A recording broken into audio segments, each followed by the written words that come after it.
All right, everyone. Thank you very much. We're going to get our first session started. Hopefully, everyone's got coffee and breakfast and such. We're going to have a great panel here, and I'm going to introduce everyone to you. If you want to read along, there's actually a bio of many of them that I provided for you if you want to read their background. First of all, joining us all the way from Minnesota, you see her floating on the screen there, Magda Rani. She is the National Program Manager for the Makers Division of Industrial Fabrics Association International, which is a trade association comprised of member companies representing the global specialty fabrics and advanced textiles in the marketplace. The Makers Division works to build the sewing and manufacturing workforce.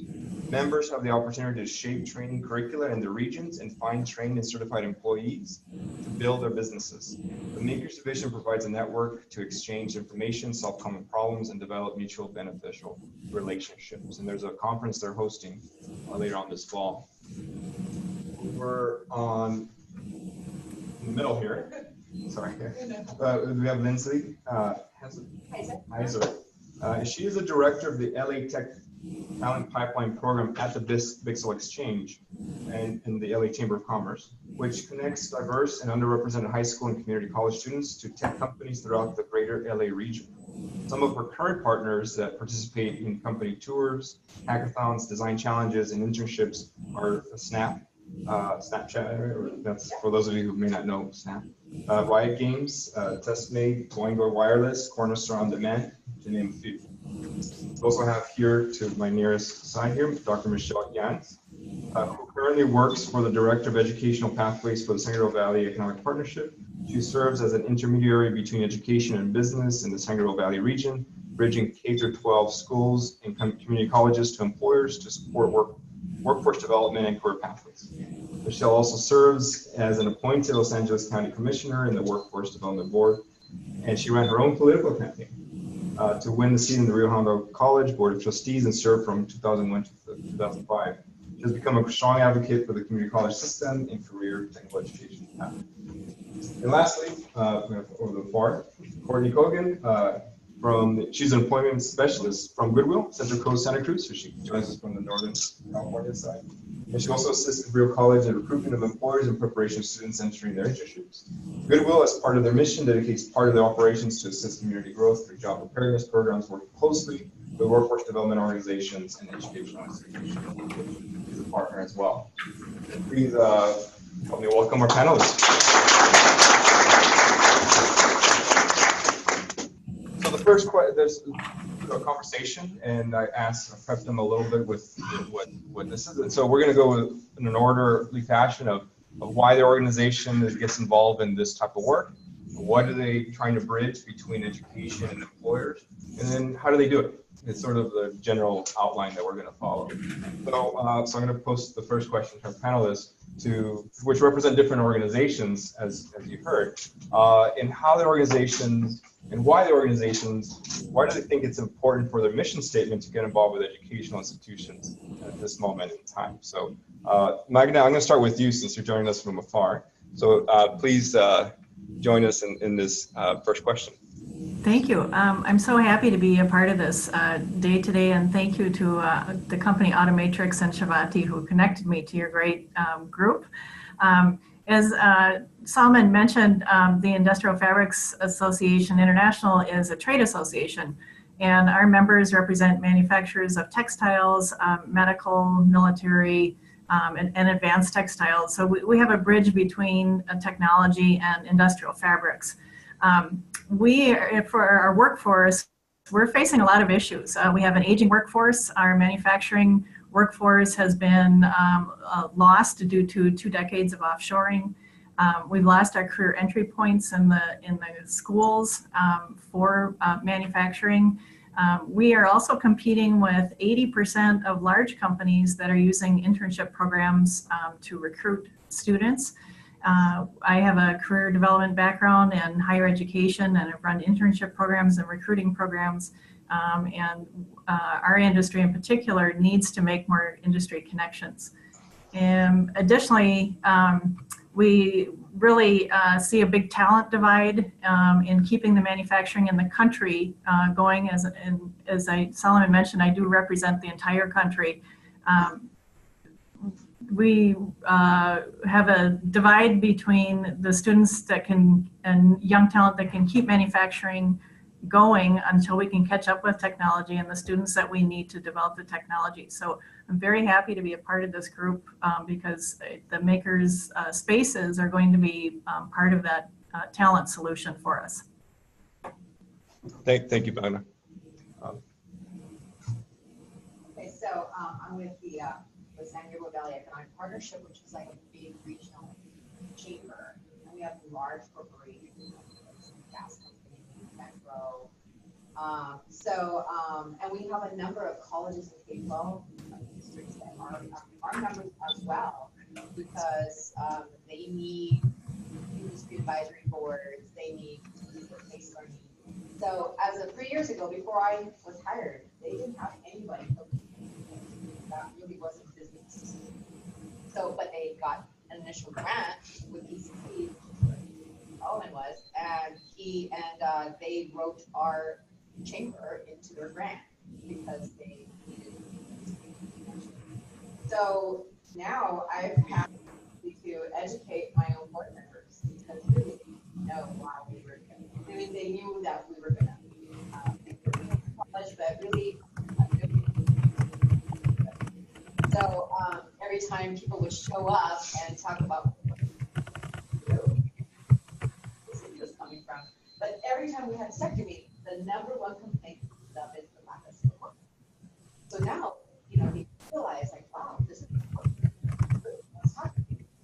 So we have, like I said, and now I'm going to have my own workforce committee. This is why we're, because it of our businesses. We look at ourselves as a region. The San Gabriel Valley have to be big employers to come in, right? They need regions because it's not enough workforce. So that's what they have to realize is that community colleges and K-12 adult ed is our partners in creating that strong workforce. And so again, Lindsay Heisman with the Dixon Exchange, that's based out of the LA Area Chamber of Commerce. And interestingly enough, we were brought into this work and see the opportunity. We focus specifically on tax. And so years ago, as companies were starting to move to LA, and there started to be some larger exits, meaning IPO or going public, we really started to see that LA was taking shape and becoming its own tech ecosystem separate from the Bay Area. And with that came a lot of opportunity to help kind of reskill the middle class. There were a lot of like high wage jobs that were going for tech and healthcare and places like that. And then there were a lot more low income of more like skilled and service jobs, and really the middle class had this opportunity to be able to be filled by helping skill up students. And so in kind of the development that we were doing, also in partnership with Solomon, it was through a grant or a consortia that was called LA High Tech, which was part of Tech Hire through the previous Obama administration, which was all about getting tech career pathways into both high schools and community colleges to help skill up students for internships and job placement. And so through that consortia, we were with Pixel Exchange. Les is the business intermediary. So essentially connecting tech companies here in Los Angeles with low-income, underrepresented youth from both high school and community colleges and bridging that gap. And so similarly, there were a lot of companies that we had to break down barriers and understand the types of students and youth that we were working with, because for them, typically they were used to going to the top 10 campuses around the country to recruit talent. So to even think about the end game of internships or job placements, that was so far left for them that we started with work-based learning and being able to, for lack of a better word, be able to provide volunteer opportunities for their employees. Because if you think about, again, in tech, we've all heard about, like, oh, there's the food trucks, or we bring yoga in, or, all the different perks that you get, and you probably heard from Google on down to all the different companies, that this was one additional piece, was being able to provide their employees with an opportunity to give back by sharing their expertise and career journey that has led them to that particular company. And that was really the entryway into not only the importance of the work that we do in connecting with the businesses, but giving the opportunities for the students, and us really kind of sitting in a unique place of kind of connecting the two. Hi everybody, I'm Courtney Cogan and I work for Goodwill Central Coast, and I've partnered with Cabrillo College with their makerspace, and our mission for Goodwill is to create jobs. We want to help people, families, and community to reach their goals, to gain economic stability, to follow their dreams. And we saw great value in this partnership and this opportunity for a rapidly growing industry. This creates jobs, which is what we are invested in. We on the Central Coast and throughout California face a housing crisis. And a big part of that I'm seeing, meeting with the businesses and doing my outreach, is we can't retain local talent. We can't find people who will stay and stick around. So we're trying to invest in the students coming out of the community colleges, having some talent, having skills, and supporting them so that they can stay in the Central Coast and provide their skills to build our local economy. Wow. Amazing. Thank you so much. I mean, as everyone has heard, these are commendable reasons why these organizations are partnering with education. These are big, big reasons. Global economies, shifting communities, lack of talent, underrepresented groups, business growth and local, these are big things, and they need us as much as we need them in this partnership, as I understood. So thank you. So getting into a bit of your experience, because many of you have already worked with educational institutions, or are working with some of them, including Cabrillo here, or maybe will. There's some folks that I'm sure will want to talk to you after this to get some partnerships happening. So for Magna, for yourself, what are you looking to bridge, or what are the topics that are brought up by employers or educational institutions, and your point of view that you're looking to bridge into gap as you translate this world of employers and education to bring these goals to fruition? Magda, I think you're muted for a sec. Yeah. Thank you. Thanks. There's an equal amount of need and opportunity in our industry. The opportunities for entrepreneurship are extraordinary right now. And we are going to really need that kind of talent to drive our industry forward. The combination of technology and industrial fabrics manufacturing. The state of Minnesota has been working on a dual training system, studying the system in Germany, which is where students work in the factory and at school, starting at school, work in the factory for 6 months, come back to the school, and then go back to the factory, and every time they advance to a higher level. My district has also been studying educational models across the country, and high schools in various parts of the country are creating career academies, which also are aligned to industry, not in a four-year track going to college, but also moving into industry, as well as the four-year college tracks looking at innovation. So we see the educational institutions as a real pipeline for talent for us. And also they need our support to understand what we need and what we are, what kind of skills we need. On a regular basis, we hear from manufacturers that they need some of the soft skills developed from individuals, just the basic work ethic, showing up on time, communication skills, and the desire to learn. If you think about the technology that's going to change even in the next 5 years, we really need those people that can adapt quickly and are flexible thinkers. Thank you. So similar to our panelists here, what gaps are you looking to close up. Oh, sure. So there's two different gaps. So I agree that we hear time and time again from employers that we recently did a report with LinkedIn and pulling all of the different data around technology, specifically here in Los Angeles. And when we went back to employers that validate the data, they said, yes, this is correct, but let's take it a step further. And it's really about those soft skills, and which, especially in tech, really opened my eyes, is that they're saying for entry-level positions that really they're looking for those soft skills because they believe technology is so quickly that yes, you can have the basics, but they'll teach you on the job as long as you are coachable, as long as you know how to work within teams, that you can communicate your ideas, that you have the ability or the want to be able to start a project from the beginning and carry it through. And so that's one thing that we're hearing on the employer side. And then also from the education side of more opportunities and access.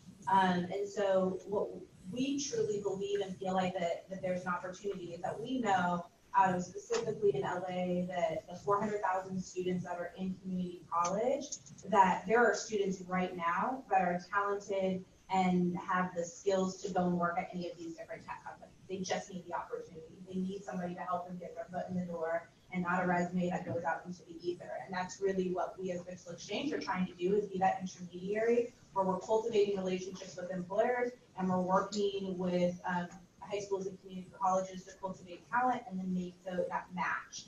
And so for the students, what we found is that what's really helpful for them is giving them work-based learning, is being able to provide company tours so that they understand what inside a tech company looks like. So going to Riot Games and touring their offices in Santa Monica and seeing like how a video game gets designed and taking them through a video game design workshop so that they understand how what they're learning in the classroom ties into maybe what they potentially might want to do as a potential job or career. Furthermore, those opportunities, kind of starting with work-based learning, the first piece of it is, the guest speakers or the career fairs and the company tours. But what we've really found a sweet spot is around like the workshops. So things like the game design workshops or hackathons, design challenges, like for instance with Snapchat, we did like a geo filter where when you swipe over a snap, you're able to see like the image or it shows that we're at Glendale Community College right now.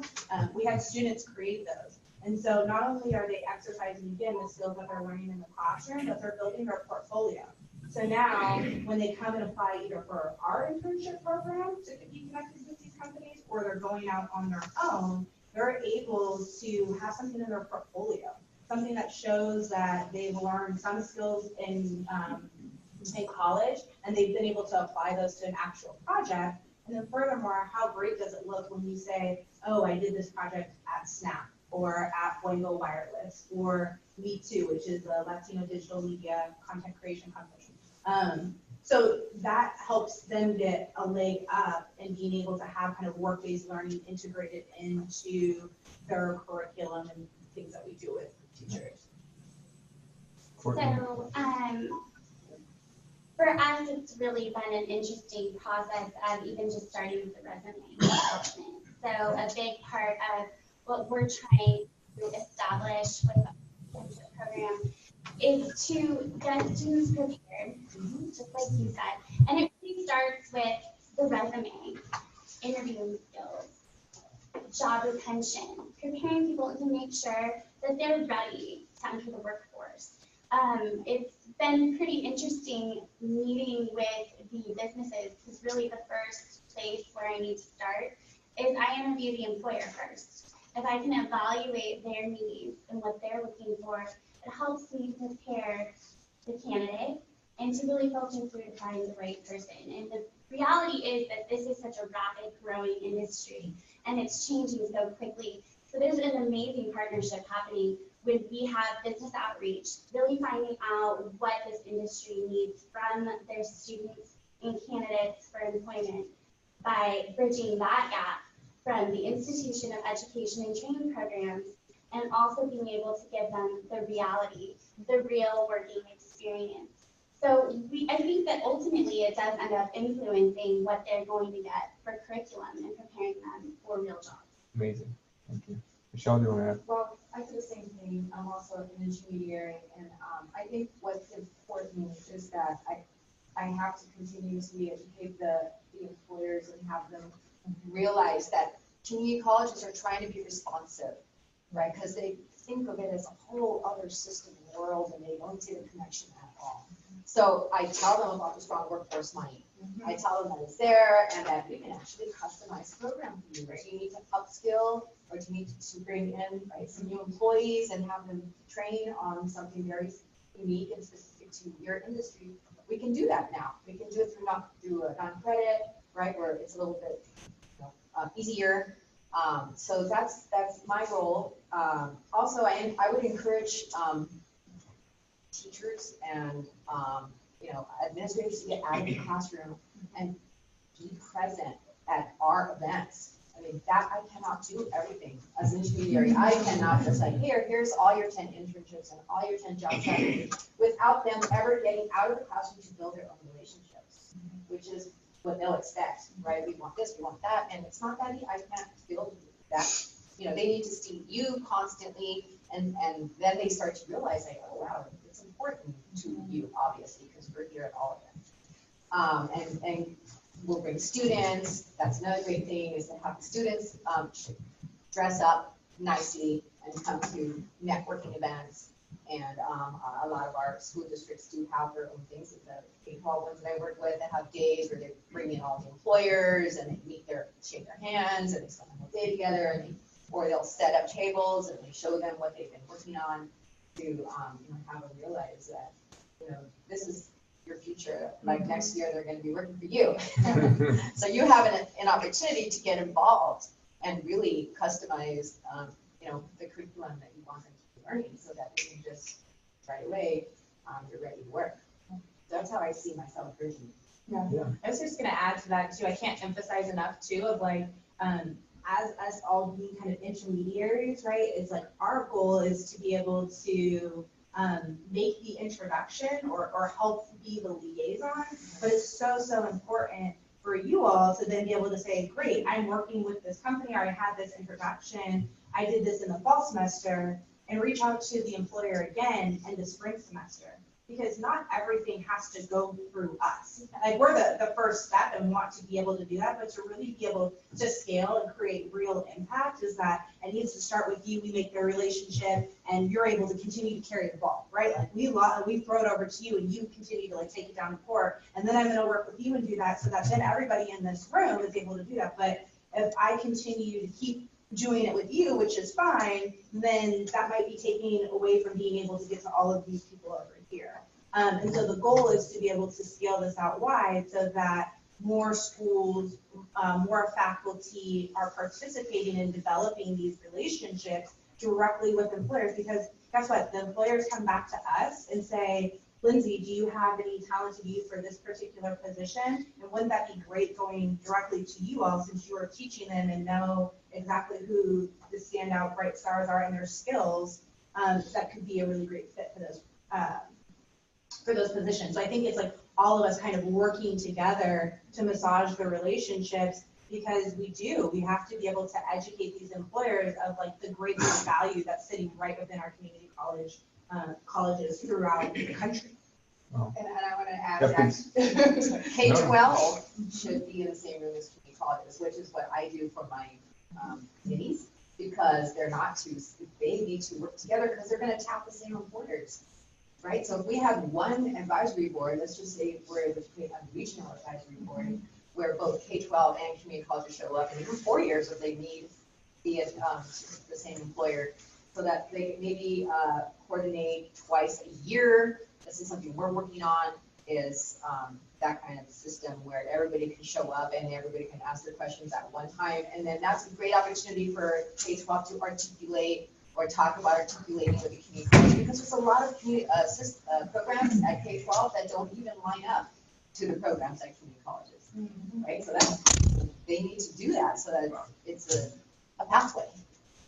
So, I mean, this is great. I mean, just to synthesize briefly, you heard from translating employer needs to alignment of programs, to expectations of students and employers, to preparations of an individual to enter the workforce.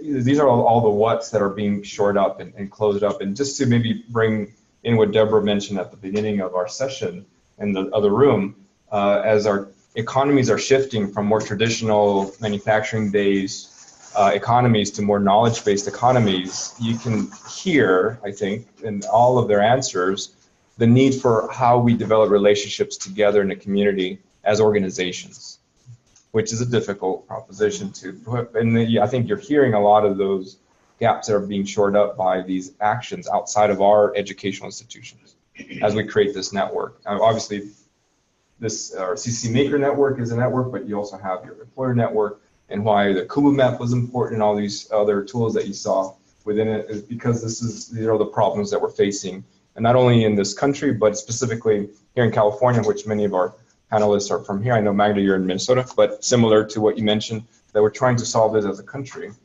as a state, because of our economies, right, that are changing. So amazing, thank you. To kind of transition to a little bit more the how-tos, and I'm going to phrase it a little different because all of you are very insightful in your answers, and I think you've already touched on a little bit of how you actually do the work, but I'm going to phrase it a little different. I'm going to phrase it as you're doing your work and you're doing these connections that many of you mentioned, for the educational institutions, right, they're listening here, what's the hardest aspect of developing the relationship with employers, and then talking to your educational partners in ways to improve, which may be a difficult conversation, and it may be with a student, and maybe in a program, but how do you bridge those as you do your activities, those difficult moments, right? That okay, this is a moment that I'm required to help. Does that make sense? Mm-hmm. So what's the difficulty? Yeah, what are the difficulties in your roles? And we can start here. The difficulty is the stigma of, right? Yeah, let's say the it. community college student, Yeah. right? Because they want the 4-year Cal Poly graduate. Because the program that I work with at CCC is an engineering pathway. So if I approach an employer, of course they want the engineer already. They don't want the student that's in a pathway that needs to be exposed, that needs to be mentored, because they would have to take time off of their job in order to invest in the middle of the pathway. So that's a challenge also. I'm a commissioner for the county, and all our money has to be used on hard to place youth, which is like foster, low income, disconnected, re-entry, right? So the community college already, the student already has a stigma. I mean, imagine all these other populations that are on our campuses. It's even more difficult for them.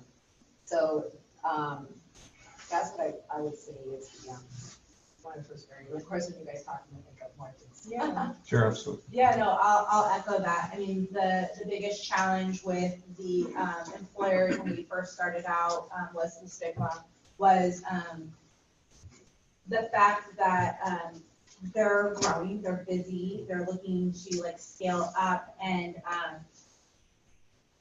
for them, specifically within internships, and I'll take one quick step back to say, if I can say anything with building out these programs, is unless you already have the warm relationship, don't go to the employer asking for an internship or a job. Because for community college students specifically, they're already recruiting at different universities across the country. And so they're like, well, we already have recruiters, we have hiring managers on different campuses.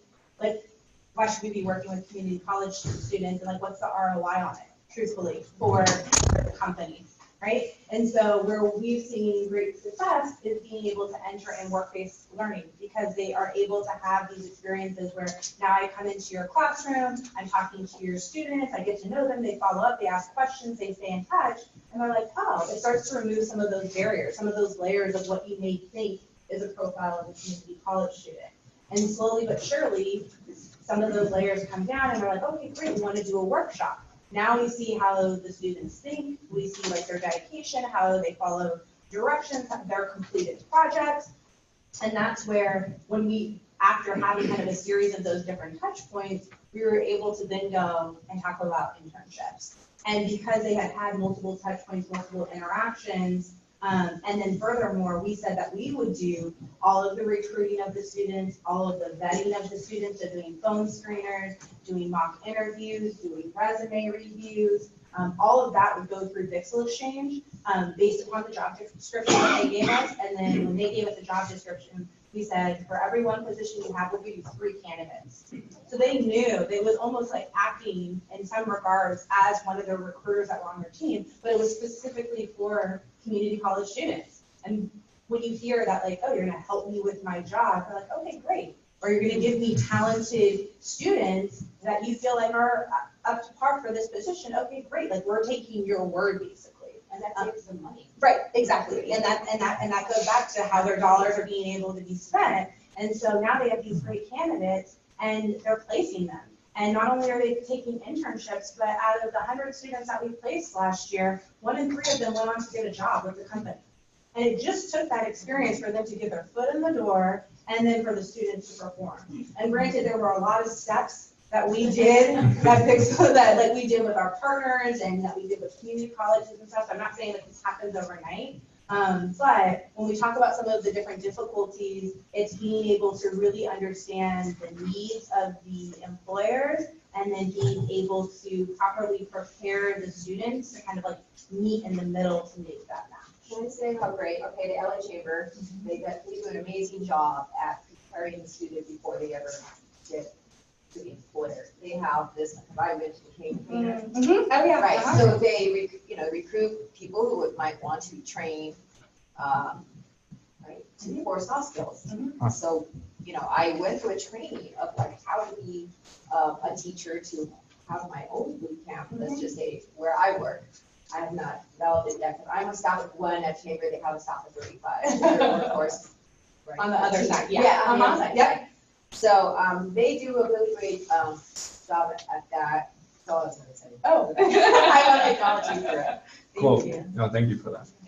So Courtney? one of the challenges that I faced with business outreach is the expectation of the employer, which does go in alignment with what you're finding, which is they want so much experience and they want a student intern to come in and to be ready to work independently. And a big part of bringing that back down to earth is in the networking and communication with the employer. Having them realize the value of having somebody with these skills, but you get to train them, you get to educate them, you get to mold them, and you get to give them an opportunity to grow and be a part of the workforce. And I think that initially, when that conversation starts, I find, well, I want a student with all of these qualifications, and really I think this is an internship. So not only is it an opportunity for you to get a great worker, but it's also an opportunity for education and learning. So it's kind of making that clear to the employer and having them see it's a mutually beneficial relationship that is being developed. And even following off of that, it's the education piece of the employer, right? Some of the challenges that we ran into early on were not only kind of fighting some of the stigmas and then being able to overcome them, but for instance, like job descriptions still said things like you need to have a 4-year degree. Well, when we look at the pathways that we focus on, being IT, software development, and DBMA, it's like, well, to be at IT help desk, I need to have a 4-year degree, or to be a QA analyst, or to do customer success, or to do digital media, or, maybe more so with like software development that like you need a little bit more training around that one. I'll give them that one. But like it was really an education process of them kind of looking at their system that they probably pulled right from previous jobs or employers prior to being a part of a company, to really have them look at this and then try and understand which industry or which department would be a good fit for an entry-level position where you might not need a 4-year degree, where you can come on and you can learn the skills and you can teach this person and kind of mold them, right? They're early in their career. Like what better way does it not only make them an ambassador of like your own company, and live and breathe your own culture. Yeah, it's gold when you find that employer or business that says, yeah, I really want to contribute to education. I want to Yes. make my business a place where people come and they grow and they learn new skills, and I'm investing in the future, which is really what this is an opportunity for. I'm going to pose a question to Magda because I like where this is going, and I'll just some final thoughts. Definitely want free to reserve. Magda, just for your review, because you may not have heard all the comments that were mentioned here, but the question was relative to the difficulties and the role in bridging some of these employer educational gaps. And some of the things that were mentioned were the stigma sometimes with community college or with state-sponsored youth, since community colleges represent the top 100% of our students, and our challenges within that section. Also, being able to moderate the expectations of employers with current job descriptions that may be outdated or need to be right-sized for the right opportunity for community college students, entry level. And I'll remind you once again that you're in mute, so if you can unmute and contribute. I think I'm unmuted, but thank you, Solomon. Yes, I have a recruiting background too, working with companies all over the country and internationally too, working with internship opportunities. And I'll approach this from the business side. What businesses are looking for is a right-sized opportunity. If they don't have an internship program already established and it's something new to them, they're going to want an engagement level that fits their staffing. So you need to think about creative ways to engage those employers. It's a value proposition for them to be able to attract talent, but maybe it means that you start off slowly by inviting them to participate in a design challenge with your students, or participate in a project-based learning experience, and then build those relationships as a bridge to gaining more internship opportunities. I would certainly recommend that you work with learning contracts for internships, and to ensure that your students are working with somebody who has professional experience in that area. We do see companies that are interested in hiring an intern to do work that their employees' skill level, particularly in social media, that their employees don't have. But make sure that they're working with somebody who has very particular experience in that area. Will help your students have better success. Once companies become engaged with your organizations, really invite them to your events and any kind of showcases you have. What continues the relationship for the companies is they're really interested in the energy that the students bring, and they get hooked on that. And it's a joy for people in businesses to partner with education because of that newness of experience and the excitement of learning something new. That's the way you keep those relationships going.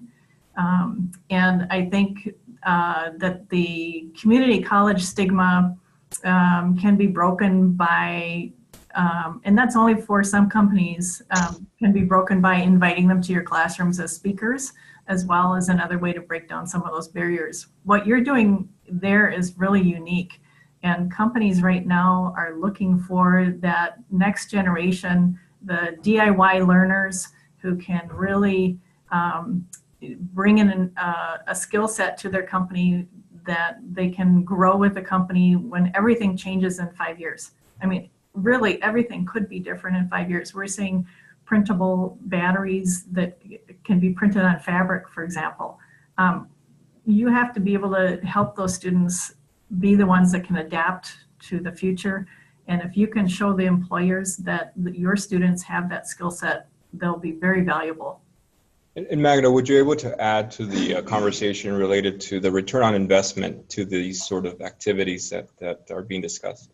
Well, I think there's a return on investment for both parties. The companies really get the benefit of developing, there's always talk about team building and within a company, and this is a great way to do it. A lot of larger companies have volunteer hours that they're willing to donate to organizations. So you might approach companies and ask about their volunteer hours and see if they would be willing to let their employees partner with your organization using their volunteer hours.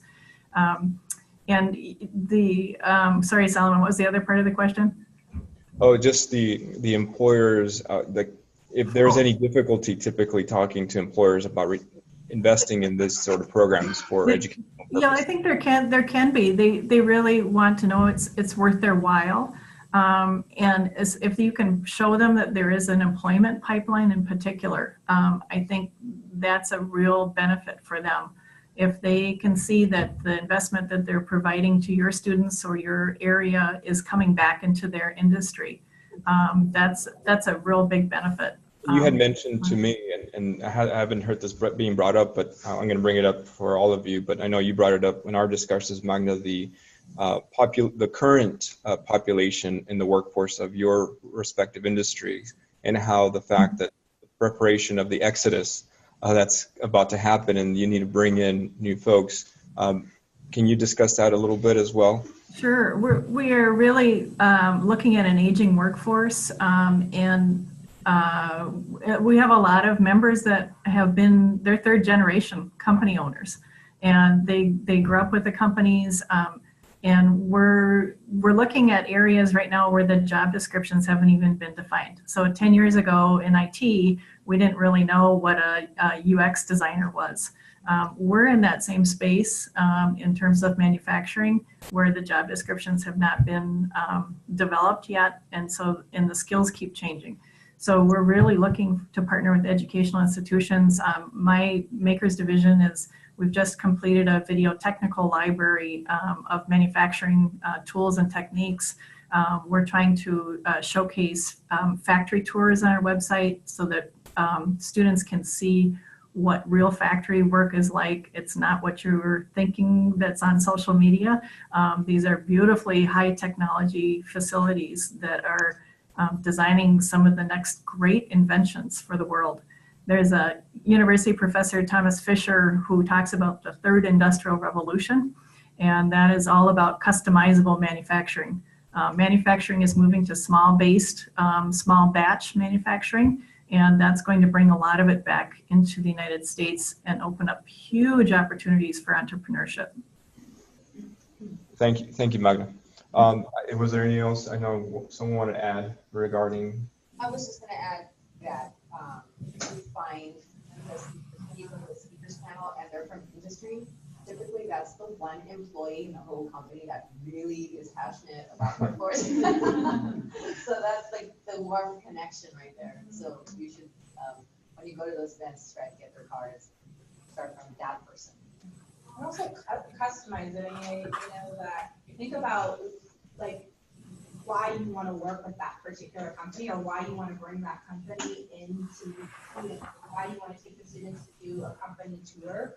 Really put thought in that, and then also being able to share that with the student prior to an employer coming or them going to a tour. Because as Meg mentioned, it's the excitement of the students, it's the level of their interest, it's the questions that they ask, that's what gets them excited. That's what gets them to say, great, I want to go back to this class, or gosh, what else can we do? And that's really where things have evolved from, company panels and company tours to being able to do more kind of customized workshops to be able to leverage the skills that they're actually learning. And make sure that the speaker is supporting whatever you're teaching that week, because I've gotten feedback. Like to know the lesson plan, sort of. The lesson plans, because I've gotten feedback saying, oh my gosh, that made it so easy for me. And the teachers saying I didn't even have to convince them that this is why it's important. They got it. One consistent that I've picked up on with my outreach is that a lot of our businesses in the Central Coast are really excited about the opportunity to screen future employees. So they want to take advantage of this internship to be able to find that shining star that they want to keep and hold on to and hope that it stays in the area. So another challenge that has come up is I need to find interns who are ready. They're ready to commit to be a part of the workforce. So that's an important aspect of filtering through the right intern for the right business. Yeah, on that point, and Magda, I know you mentioned this as well, that internship programs, since I know you have that background as well, are seen as a recruitment tool once they're established. I think we spent a lot of time discussing how to first establish those relationships and getting to that point. Could you add a little bit of that regarding to the internship being as part of the recruitment tool to the employer and how that may help them? Sure.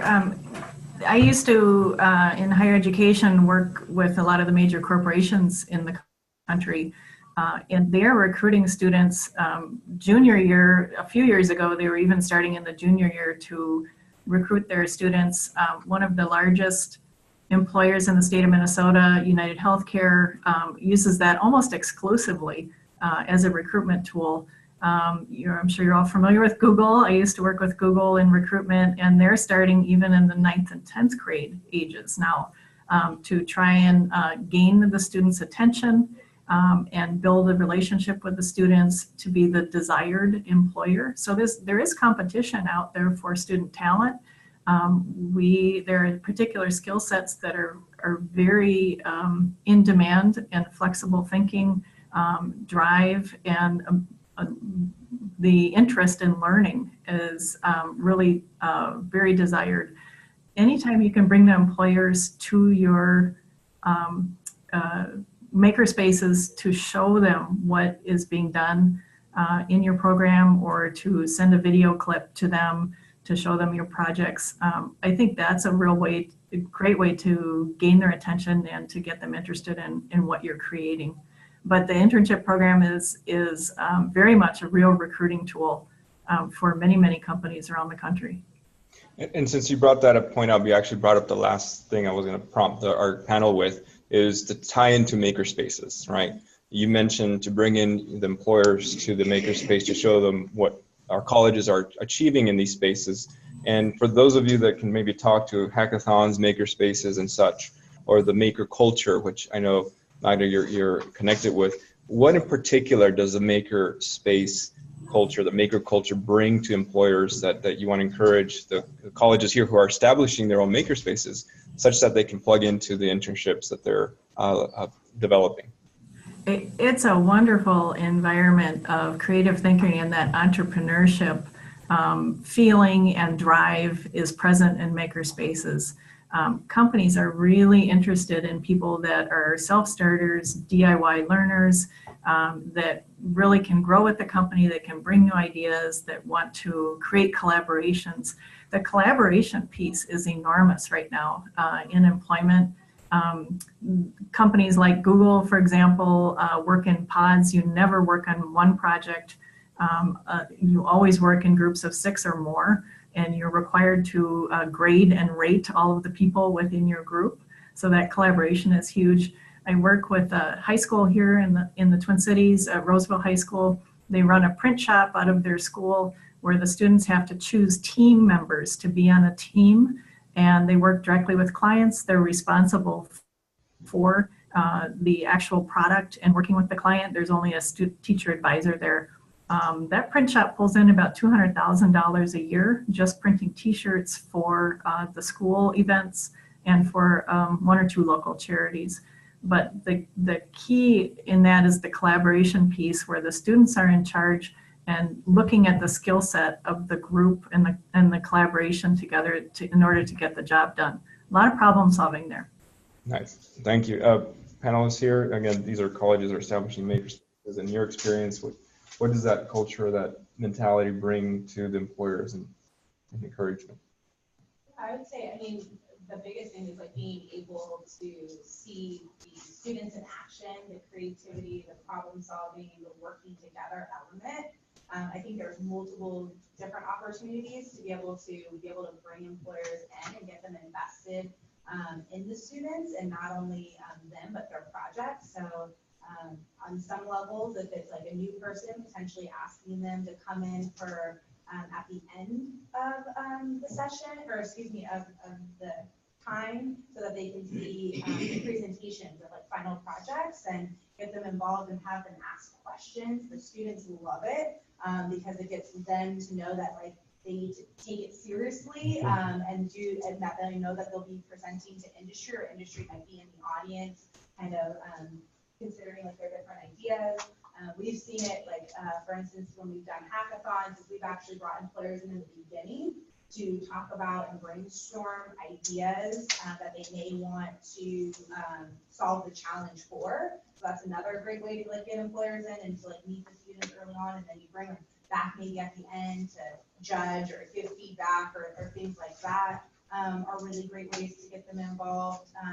And then furthermore, being able to just ask for insights of like industry insights of if they can't come into the classroom, of getting them engaged and saying, you know, what are you seeing? Like I've got this great group of students and we're about to start brainstorming and whiteboarding different ideas of what they want to solve or what they want to create this semester.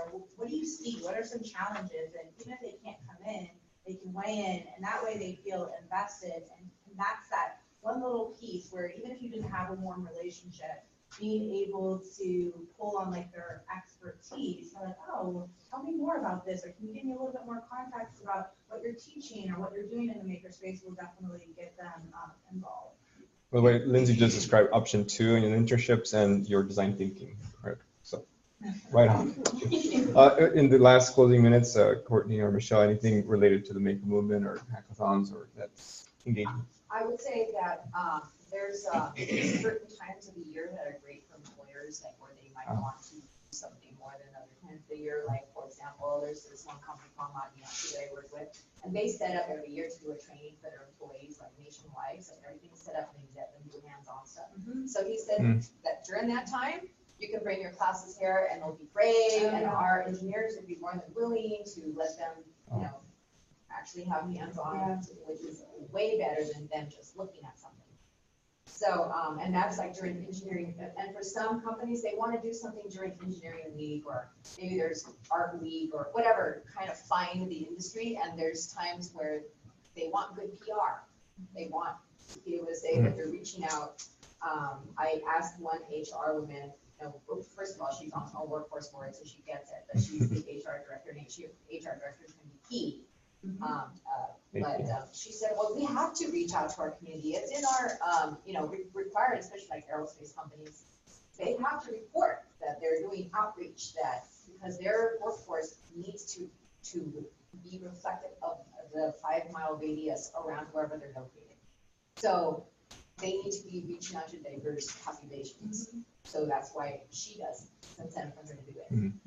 But I wouldn't know that unless she should share that with me. Now I'm going to use that to go to other HR people and how do you guys need to be doing this? What are you doing? Courtney, anything on your end? Well, I think ultimately the industry does see the value of the collaboration between artistic minds and creative thinking, and with the collaboration of engineering and, you know, technology and digital media. They see this as, and I'm noticing that people are wanting teams of this collaboration because it creates things outside of the box. Nice, thank you. Just last closing statements here, Magda. And what are the encouraging statement that you want to give to our colleges in the audience, engaging employers? I think you have something they need, and I think what you're doing in the state of California is really going to lead the way for the country. I'm very excited about what I'm seeing in your makerspaces, and I hope that you will continue to share your information with others across the country. I'd be most happy to be a connector for your organization to any of our member companies. And just in closing, I would say, remember that smaller companies can be a really great experience for students as well as some of the larger ones. Sometimes you get students, especially for internships, get to do a lot more in a smaller company than a large company. Wonderful to be with you today, and I wish you the best of luck. It's a great thing you're doing. Thank you.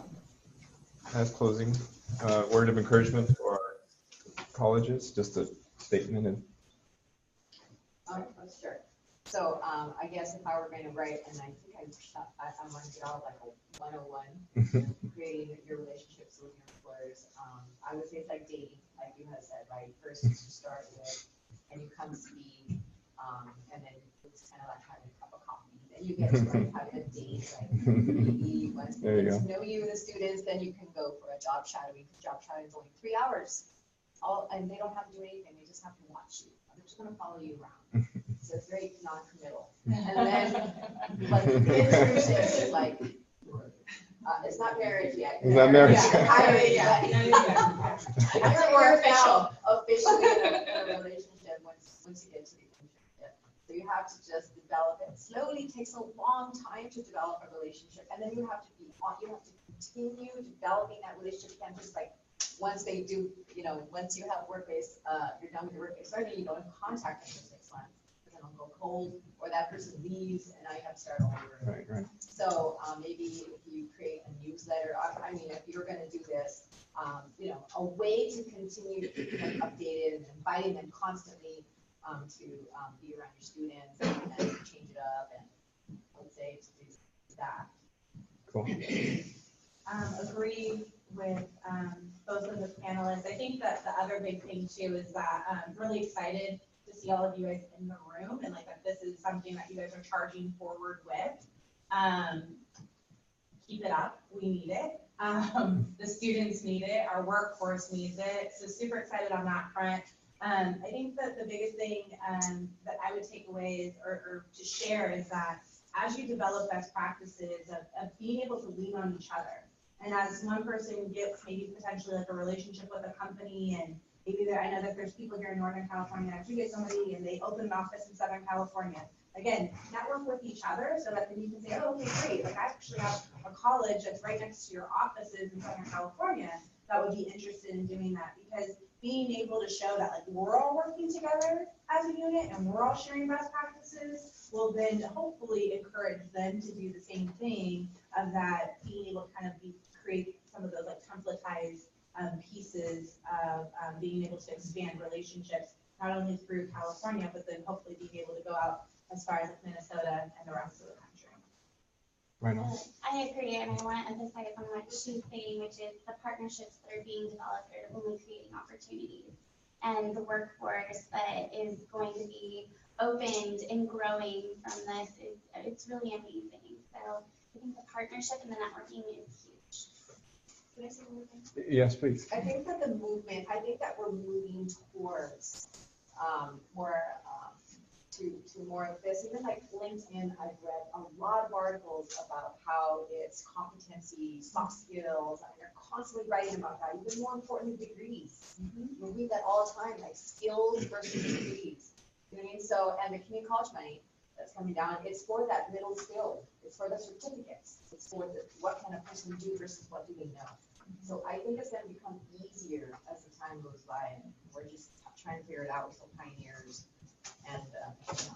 Absolutely, you are pioneers, and so I thank you very much for your contribution. Your answers were insightful, and they were spot on. So I appreciate it. I'm honored to have moderated and bring you some of this information. So please help me thank them. Thank you very much. Thank you, Magna. So we're going to transition to our next session. It's in the next room.